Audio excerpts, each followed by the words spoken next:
Hitting revenue targets is hard and requires constant hustle. Last quarter's success is already forgotten. Learn the mindset and tactics of today's most successful revenue producers in B2B marketing and sales. We call this the revenue hustle. I'm your host, Tom Hessen, navigating you on this journey. Today's show is sponsored by 9 Lenses, an interactive assessment platform that enables you to add instant value to your buyers and allows your sales team to tailor business conversations focused on the pain points each and every time. Check them out at 9lenses.com. All right, this is your host, Tom Hessen, the Revenue Hustle podcast, and we're featuring David Dulany as our next guest. David, welcome to the show. Hey, thanks for having me on. Always be hustling. Yeah, always be hustling, right? That's definitely a revenue rule. Well, let me introduce David. I'll give him a chance to do it himself. But David is the CEO of Tenbound and also an author of the Sales Development Framework. It's a book about sales development as his company works with SaaS companies and manages and coaches and advises them on how to do sales development well. And so, David, you've been doing this a long time. I'm really excited to have you on the podcast. Please introduce yourself and tell us a little bit about what you're doing at Tenbound. Yeah, absolutely. So we've been working with companies, B2B companies, primarily in the SaaS industry, who have sales development teams and helping them to improve. Either, they're in between managers or they're struggling with their messaging, or people are leaving, etc., and they're not building pipeline as fast and getting a great ROI from their sales development team as possible. And we'll come in and work with them sort of as a guide and a coach and a sounding board, really, to get the program back on track and get the pipeline pumped up. Yeah, well, that's awesome. Well, I know there's, you and I talked a little bit about this, but there's been a lot written on LinkedIn about the death of the SDR and the team and the function. And so I'm really excited to have you on because I know you'll have a really strong perspective on this topic. So I'm just going to just throw it over to you. You know, we do these revenue rules, David. So go ahead, give us your first revenue rule. Yeah, absolutely. I think that the death of the SDR has been overly exaggerated. Nice. And so Okay. the revenue rule is somebody has to do this. And whether we like it or not, prospecting, going outbound, contacting, new customers, new potential customers, introducing the product, introducing the service. It's as old as sales, and it's nobody's favorite thing to do, but it's a critical function. It's a lot of work to get right, and somebody has to be doing it constantly. So if you just rely, on marketing to supply all your hot leads, and you can sit back and wait for your calendar to fill up with qualified appointments, I think you're going to have hungry kids.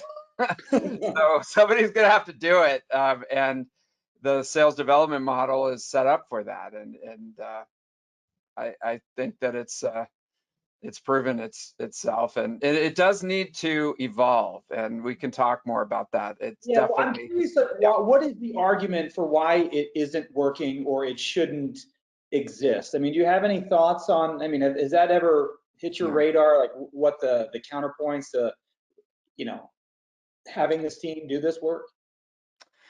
Yeah, I think that it's coming from a buyer perspective where, busy executives have their own way of analyzing solutions for their problems, and they don't take cold calls anymore.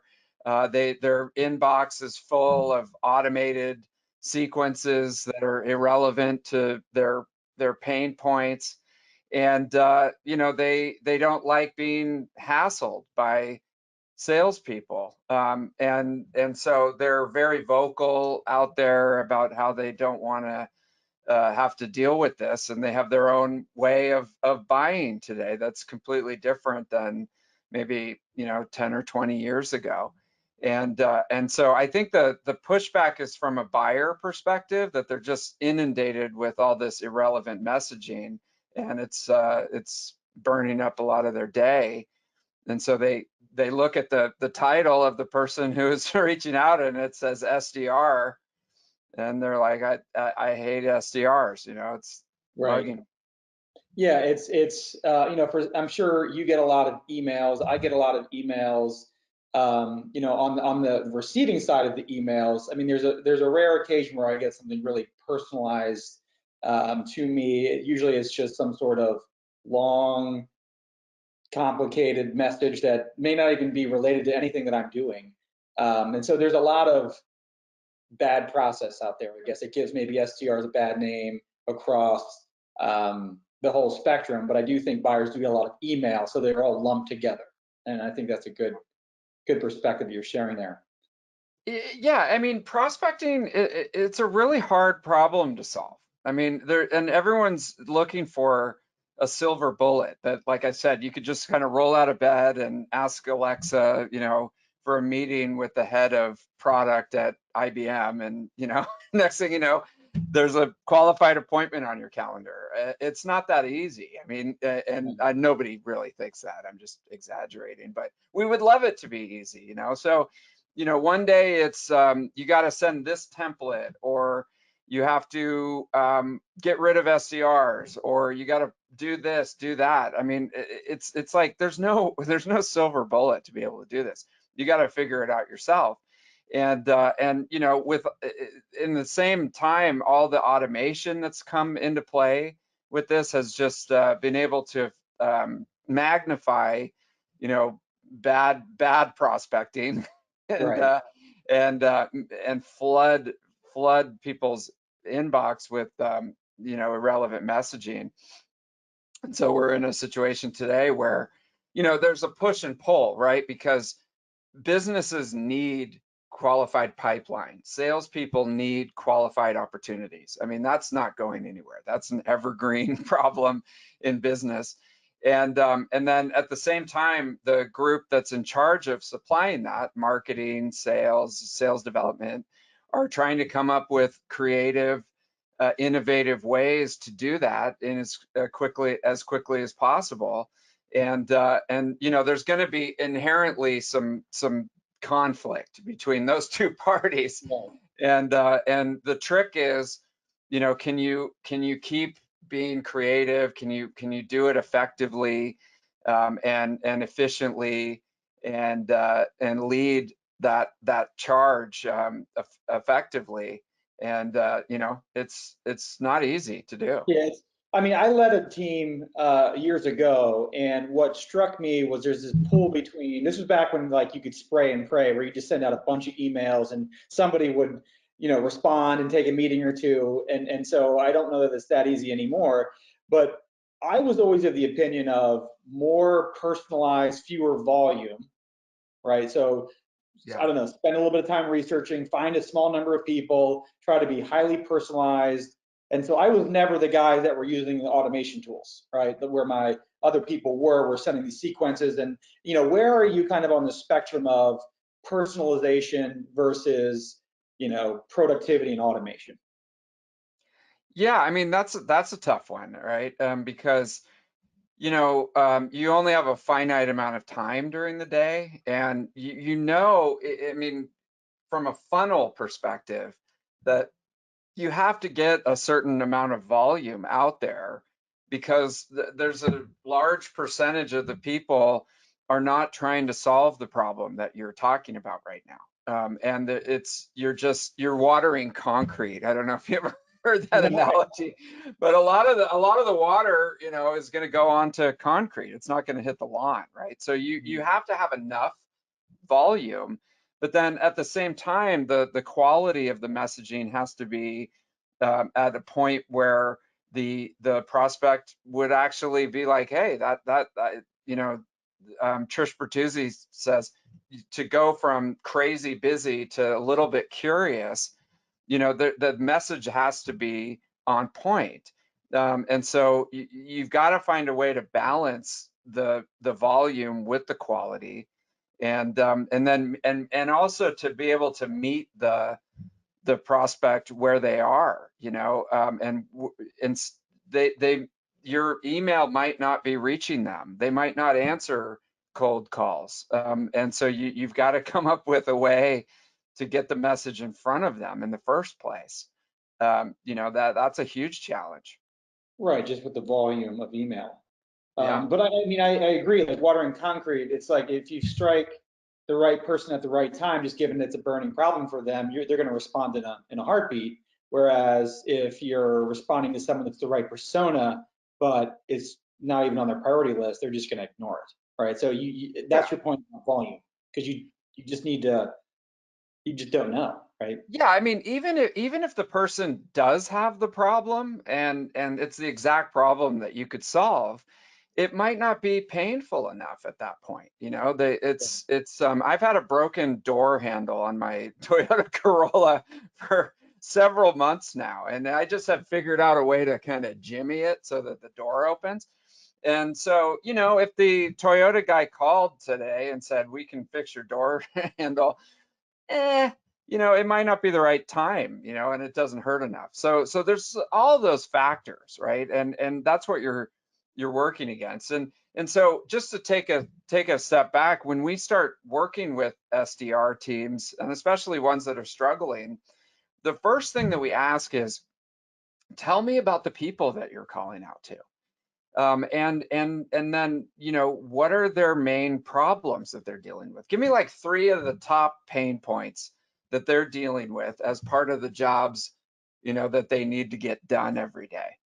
And, the sad case of sales training today is that most SDRs can't answer that question. Even the people, they could give you a couple of titles, but it's, who are these people? What do they do for a living? What are their jobs that they need to get done? And then what's, the hard things about those jobs?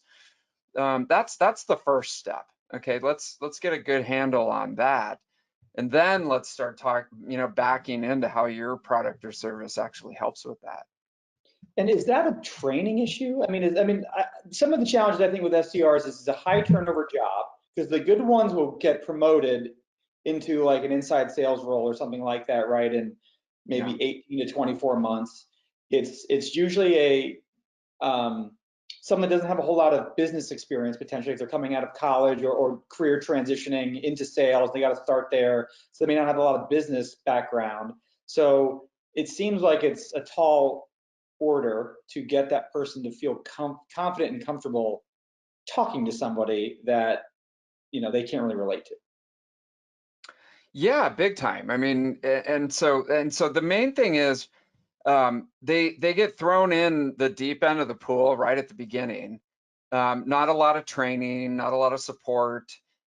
Sometimes they don't even have a manager. They just kind of roll up to a salesperson or somebody in the sales department.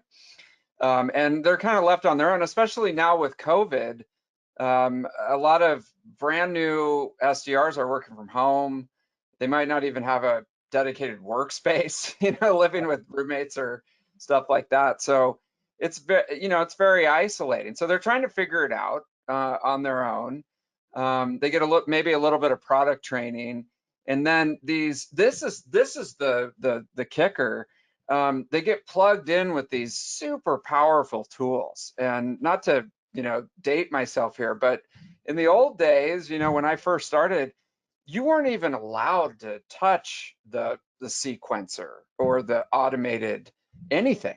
Everything was, a step-by-step manual process. And now, you get this highly inexperienced person plugged in with these super powerful tools, and it's just mayhem, and I think that's the kind of pushback against the SDR industry, because if you're the flip around to the buyer and you're sitting there and you wake up every day with hundreds of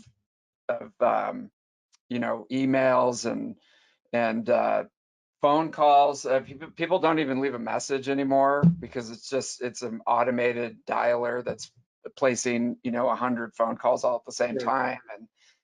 They don't even leave a message, right? So you could look at it from the buyer perspective.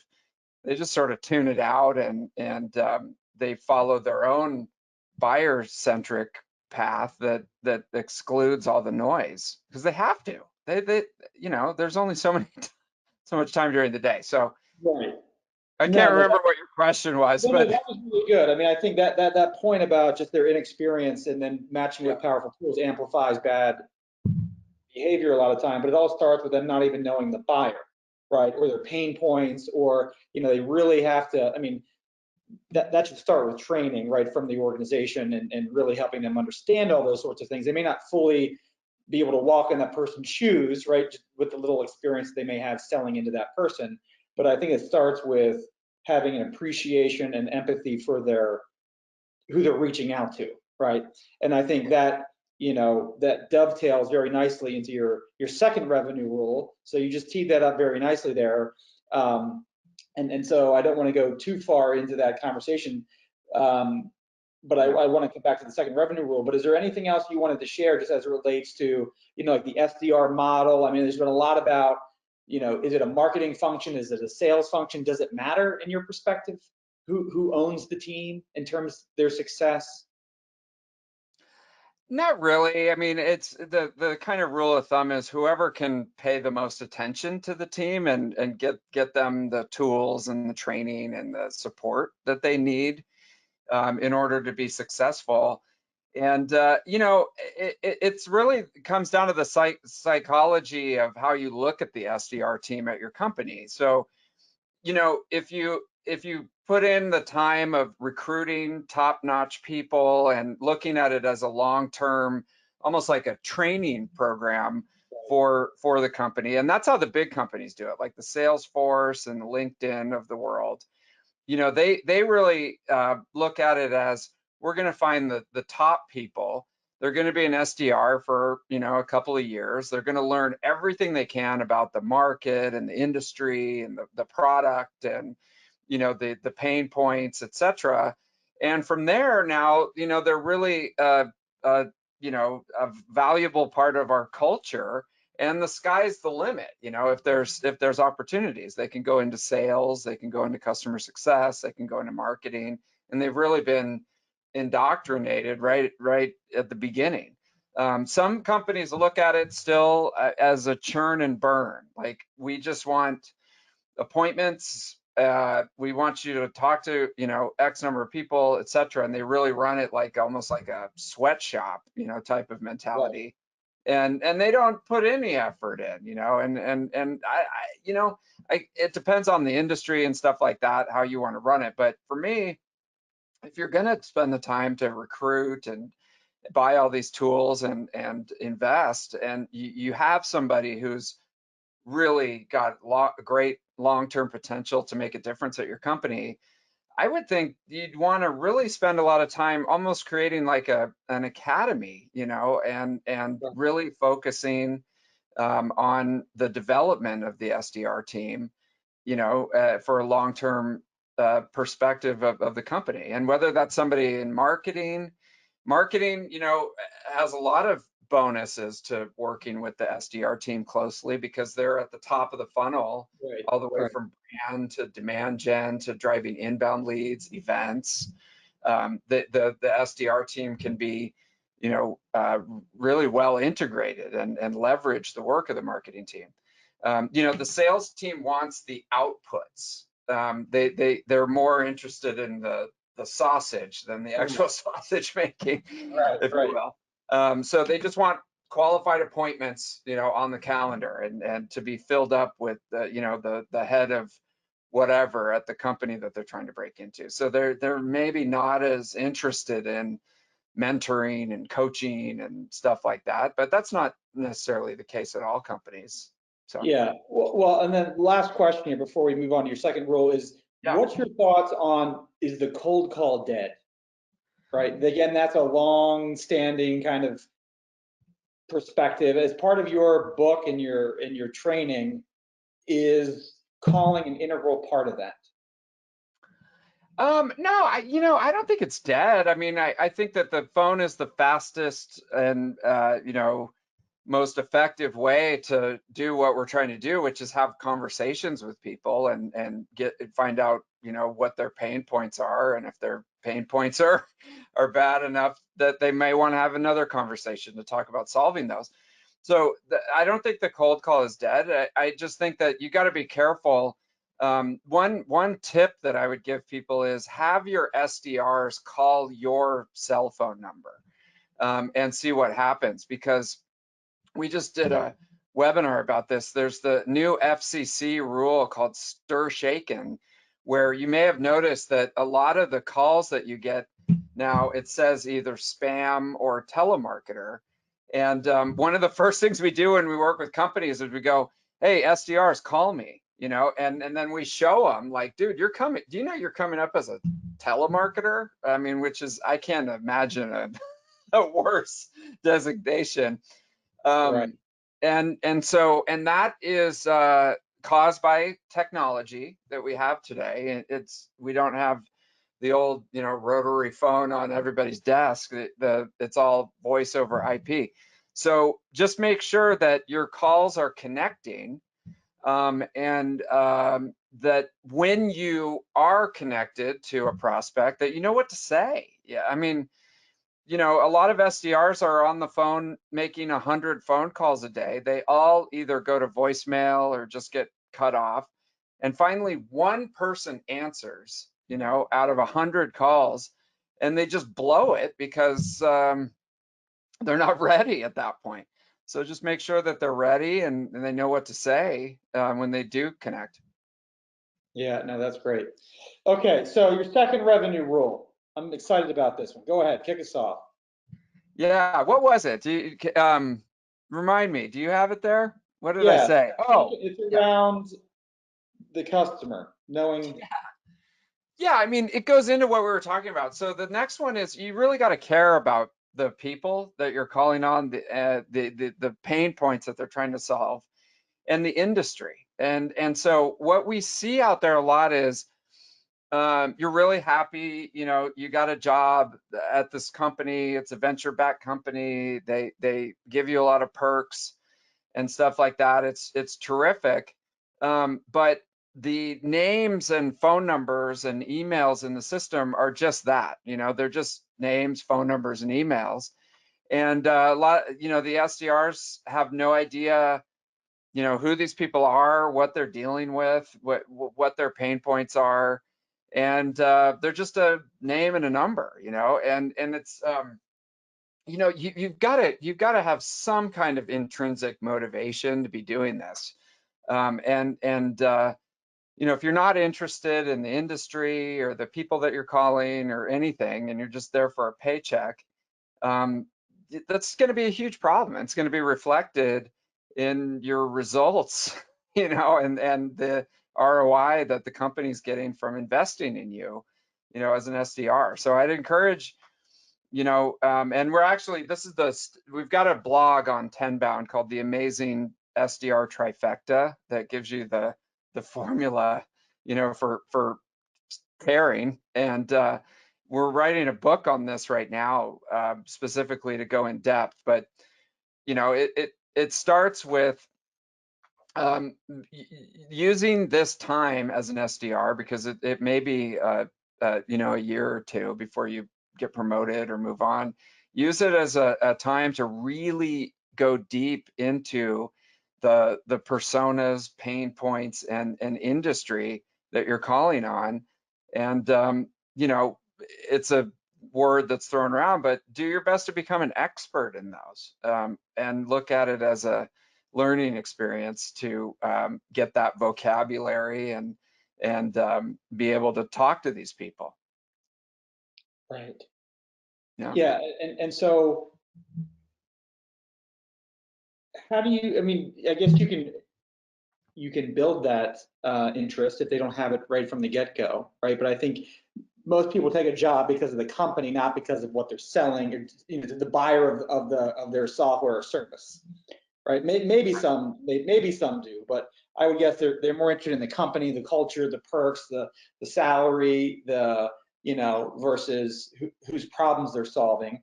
So you have to foster that somehow, right? So I guess is that a part of the training that you would give these people to really understand what it's like to be in their buyer's shoes? Or, is there any creative ways that you see companies, help put these, less experienced early in their career people into those buyer's shoes?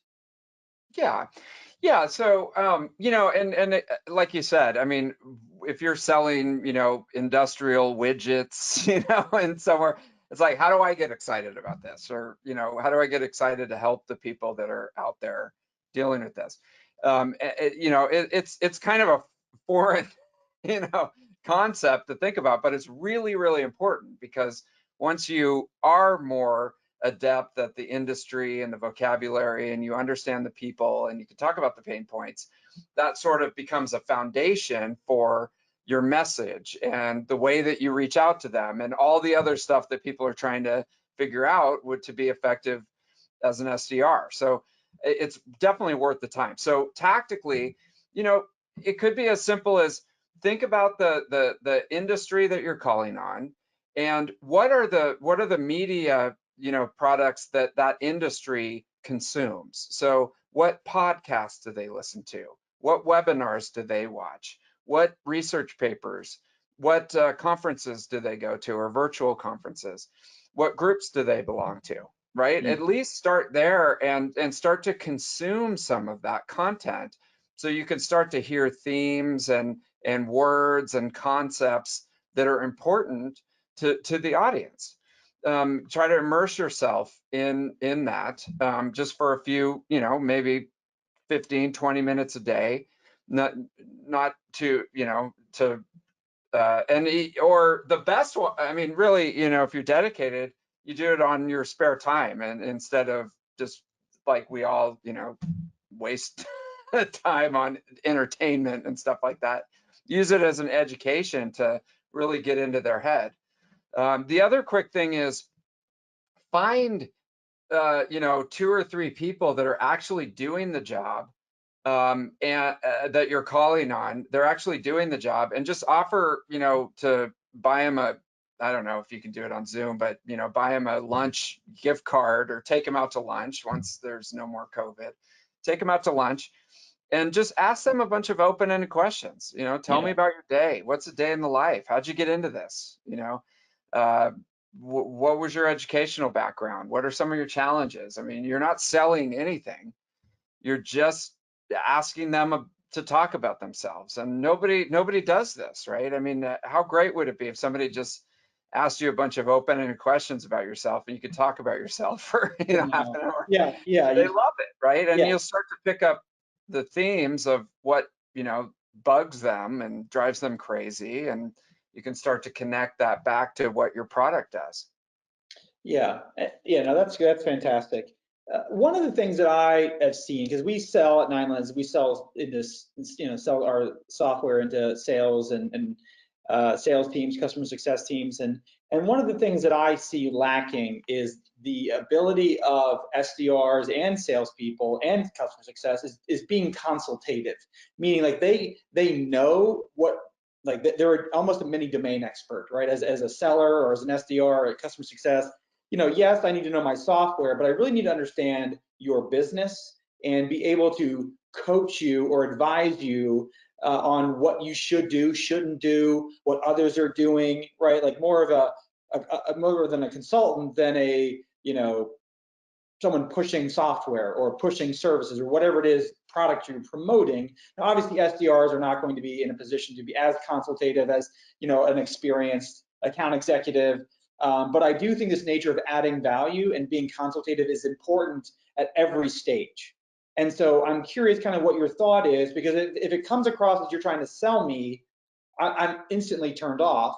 Whereas if you're trying to teach me something, right, about what's happening in the industry or in the market or in my business or whatever it may be, then I'm going to view it as a very different, type of interaction.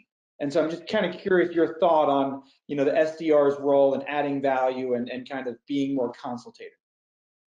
Yeah, I mean, so that's a tough order, for most SDRs, right? Because to get to that consultative level, you'd have to have been the prospect, doing their job at some point, and then shift to become an SDR calling on them, or been a high-level sales rep working in the industry for a long time. So the thing that they do have that a lot of even the really high-end salespeople don't have is the ability to talk to a lot of people in the industry and learn about the trends that are happening and share what they're hearing from other prospects, as far as things to look out for, trends that are coming up in the industry.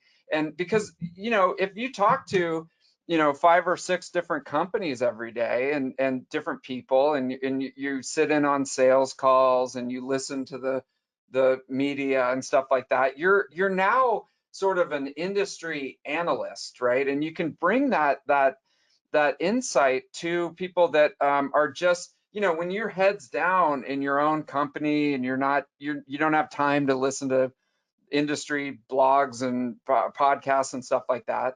The SDR can be somebody who can bring you really interesting information that could potentially help.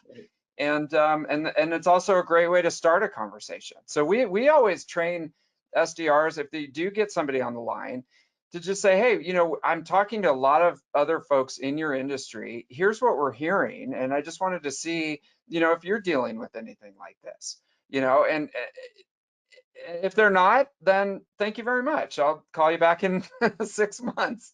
Right. So. Yeah, no, that's good. And I think sometimes too, it comes across an email where there's not much of a value add, even there, where it's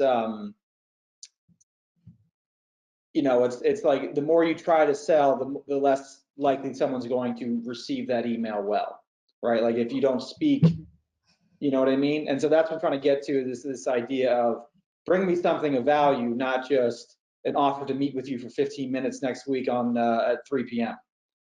Right. Oh yeah, I mean, definitely. There's got to be, something interesting that takes them from being busy to being a little bit curious. Like I want to interact with this person because they might have something that could help me, and just asking for a 15-minute call right up front is, what's the value? I'm already too busy. I got a bunch of stuff that I got to do for my boss and my family, and I'm, I don't have time to talk to you for 15 minutes. What do you want? So, like I said, there's a push and pull because the business needs the SDR to be talking to tons of people, setting qualified appointments and building pipeline. So the business is like, you got a quota and you got to do all this stuff.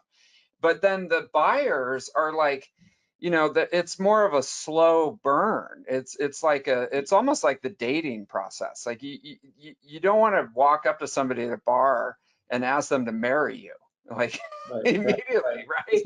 And that's essentially what we're doing because we're under so much pressure from the business. But you gotta slow the roll down a little bit, and bring something of value, bring an offer, let the hook, set the hook a little bit and then kind of reel them in.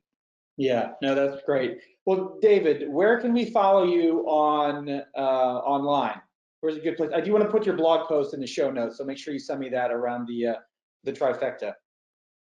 Yeah, that'd be great. Definitely just jump onto tenbound.com, tenbound.com. There's a free assessment there where you can take like a 5-minute assessment of where you are in the sales development, process, and if there's any gaps there that you can look at. So tenbound.com. Fantastic. Well, thank you, David. It's been insightful. I know you've been doing this for many years across many companies, Cisco, Glassdoor. Who else were you running SDR teams? Yeah, so they were acquired, but Infer and Acton software as well. Wow. So again, this is coming straight from a lot of experience. David, thank you very much. Let's do it again soon. Thank you. Thank you for tuning in to The Revenue Hustle. This episode has been brought to you by 9 Lenses, close more deals with interactive assessments. Check them out at 9lenses.com. See you next time.